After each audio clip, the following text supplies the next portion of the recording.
works. I remember the old school when they did James Toney, Randy Couture. Oh yeah. And you're like, and Randy Couture's like, well, I'm not going to stand with you. And Randy Couture's like, you can't wrestle at all. Randy ankle picked him. Yeah. Which is like embarrassing. He just dropped down and grabbed his ankle, like, sit your ass down. Yeah, dude. He didn't even let him have a shot. That was fun to watch. Randy was like, actually nice to him. He could have tortured him. He could have like proven a point and just stayed on him and punched him in the face as long as he wanted to. But that's why I liked Khabib, because Khabib just did that to the top guys that could wrestle. Yeah. Guys that could wrestle were like, yeah. It was like watching someone fight a shark and get brought into the water. And you were like, he's just got you. Yeah, I mean, that's what Poirier said about him. They just couldn't believe he was doing that to him. I mean, can you imagine that?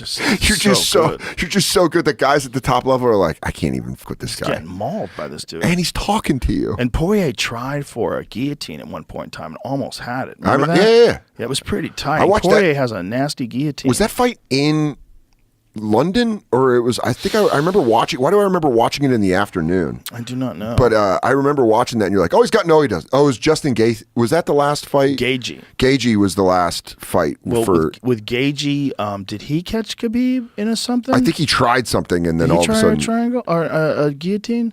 Was it Gaethje? Am I remembering it wrong? I thought it was Dustin Poirier. Almost had a guillotine. You probably know more than I do. I remember get him confused though too. Being high at Helium in Philadelphia during the day, and they're like, "We'll put the fight on here," and I was like, "That'd be awesome." Walk over from the hotel. The story was that he actually likes Gaethje. So it was Poirier. It was Poirier. Yeah, it was Poirier. Yeah. So here it is. He gets him in a guillotine. This is pretty fucking tight, dude. It's pretty tight.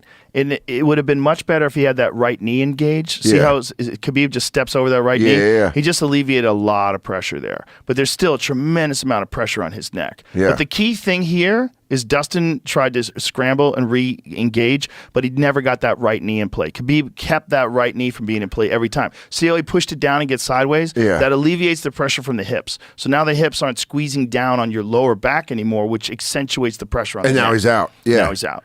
It was the whole key to that. If he was in full guard there. Look at how scary it is. Then all of a sudden he's on his back and he's just like, shit.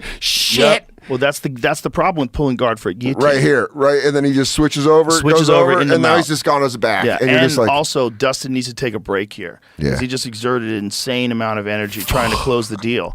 So when you're trying to close the deal on a guillotine, your whole body is involved. Yeah, and you're arcing into it, and and he didn't have the leg, man. And then he's just. He didn't have that leg. If he had that right leg over, and that's why Khabib, that was his number one priority. It wasn't even defending the choke. If you notice, the number one priority is moving over that right leg. Yeah, got over him. Because as soon as someone has a guillotine like Dustin does, and they have two legs, and you're really trapped, it might be night-night. Yeah. It might be night-night. Because they're pulling down on your lower back, and then they're up on your neck and twisting it to the side. I'd be trying to talk. And you can't even get hands involved. You're just Fixville. Please leave me alone.